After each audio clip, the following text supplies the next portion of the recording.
Bring yourself back online.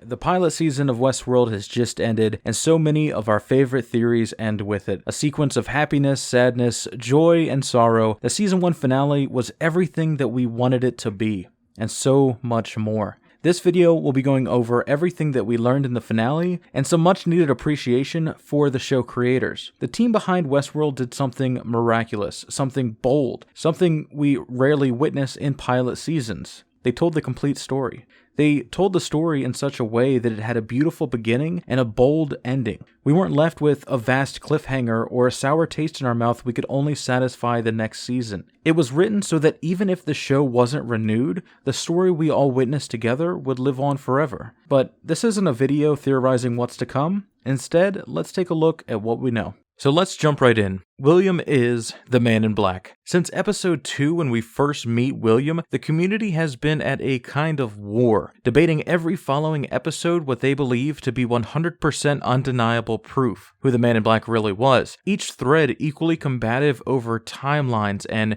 poster fonts. I think I speak for everyone when I say, thank God this theory has come to an end. Now let's talk about the reveal itself. I thought it was honestly beautiful. He spoke in third person to tease the identity just a little longer before the big reveal, making it known to us only when Dolores herself knew. But I've seen some people actually upset about good guy William's transition to the Man in Black. However, I think it makes a lot of sense. Furthermore, I think it's one of my favorite parts of the finale. In the beginning, we meet good old William and Logan, who is William's superior in the outside world. Then through the abuse that William witnesses from Logan and the actions in the park, he tells Logan about his plan to dethrone him in the real world. And as we see, he does it. He becomes the Man in Black. The pre-Westworld mindset that William had is something far too common in our modern society. The passive hard worker is often overlooked by his peers because he remains passive. He doesn't take what he deserves. William didn't know how to fight.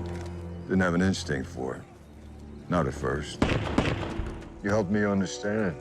This world is just like the one outside, a game, one to be fought, taken, won. So this is what happens. He takes what he wants and succeeds above everything else, turning the lovable hero into the corrupted monster, leaving behind his family and the entire modern world to enjoy the park. In the outside world, he is a titan of industry. He states himself that no one would even dare talk to him the way Lawrence would. So in the outside world, with all the success and accomplishments, he really has done it all, making uncomparable wealth from his investment into the park years before. Back in one of my earlier videos, I joked at the possibility that the Man in Black was simply a hardcore gamer. We all dismissed this because we were thinking too small. He really has done everything and simply wishes to compete in something with risk. I'm a god, titan of industry, philanthropist. Then, last year, my wife took the wrong pills. Told me that my wife's death was no accident, that she killed herself because of me.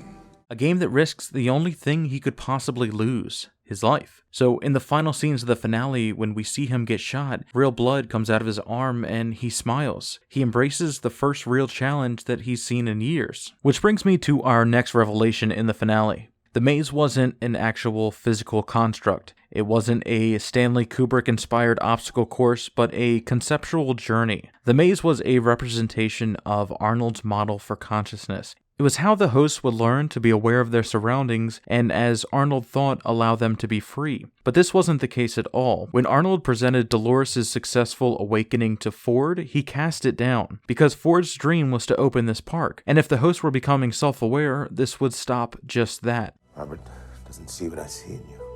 Doesn't believe you're conscious. He wants me to roll you back. I'm so close to opening the park that to acknowledge your consciousness would have destroyed my dreams.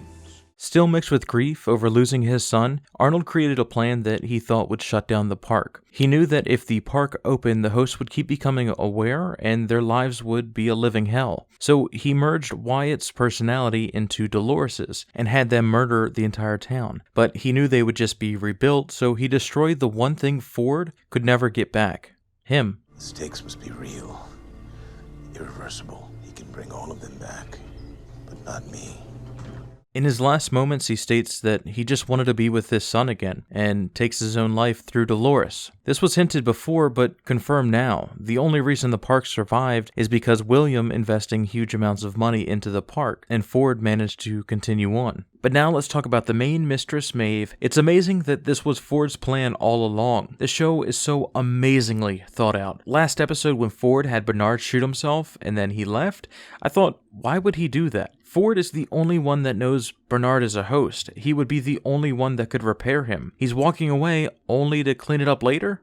But little did I know, Ford never planned for him to be wiped at all. He wanted Maeve to find him and repair him. I've thought for a long time why Ford would want Maeve to awaken Bernard and the significance that this scene has. And I believe that it's when she requests Bernard to wipe the memories of her daughter, and Bernard tells her that he can't, explaining that it's her cornerstone and saying this. Your memories are the first step to consciousness. How can you learn from your mistakes if you can't remember them? Meaning that Ford wanted her to know that they can't erase their memories when they become conscious. It's the exact memories that make them conscious. I think they might have also included this scene to drop this line. Then, when you reach the mainland... Bullshit. Well, if you didn't hear it after replaying it 20 times and gave up and looked up the actual transcript, we see it says mainland, meaning the narrative Ford wrote was for a host to get out of the park. I think he created this as a backup plan in case his final scene didn't go through. So when we see her exit the train, she really does make her own choice, her first human choice. Now let's introduce Samurai World, or whatever they're gonna call it. Thank God, baby Jesus, we have more than one park. Of course, the original movie had different themed parks, but in the show, we weren't too sure just yet. They actually hinted a scene a few episodes ago when she runs through this opening, and it's always puzzled me. Still early on, I was trying to map the Delos Corporation, and I couldn't figure out where this vast opening would be, if the building looked like this. I mean, I still don't know why they would have this world's hosts coming to the Westworld facility, but who knows. I watched a lot of the press events where the show creators were talking about this little scene, and I really don't know if we'll see too much more of it. I think this could be a slight teaser of what's to come, or it could have been to show Maeve that, there's something greater than just her world. It's not just her park, it's bigger than her. But who knows? I mean, it'll be fun to see how they incorporate the other parks in seasons to come. But this brings me to our final scene, the grand finale, when we find out that Dolores' journey was actually set in motion by Ford so that she would wind up there in the final moments, to deliver what the Delos board and the guests thought to be the final narrative. Not only was the scene beautiful, but it allowed him to get Dolores back to the lab under the church. We see him repair her, and then he talks about what happened with Arnold. Knowing that Bernard would once again show up, he tells them both that Dolores killed Arnold, that it was Arnold's wish, that Arnold watched his first creation, his son, brought into this world, and then he watched it taken away. So he put everything into bringing Dolores to life, and then that was taken away, but it was by Ford. Furthermore, we see grief. He talks about taking 35 years to right his own wrong, but he also talks about the hosts needing time to learn their enemy, to have memories so this would awaken them. Then we learned that the Arnold figure that had been making alterations and changing code, it wasn't Arnold. It wasn't the ghost of Arnold or him living in the code. It was Ford. Ford was trying to right his wrong all those years ago. See, Ford knew that he was being pushed out and this would be his final story. So, to live on through his work, he created a species that would never die, giving a whole new meaning to the scene between the Man in Black and Dolores, where she talks about bones turning to dust. Now in the same position that Arnold was when Ford shot him down, Ford tells Dolores, "You know who you have to become if you ever want to leave this place." This was 100% her choice, but in the end, Ford planned to die. But that brings us to the end of the video, guys. If I left out any of your questions, please be sure to comment below and I can cover them at some point. I hope you enjoyed the video. Be sure to leave a like if you dug it, and of course you know what to do if you didn't. If you wanted to stay updated constantly and not have to wait for my weekly video, or if you had just a random question for me, follow me on Twitter. It's honestly the quickest way to contact me. I also want to plug my Patreon. Great way to support the channel if you'd like. I'm planning on releasing videos showing every interaction between between, certain characters, whether it's Ford talking to Bernard about stories or whatever it may be. I also want to announce the Hacks Dogma Discord server. If you don't know what this is, it's a voice service that allows you to talk and hang out with people for free.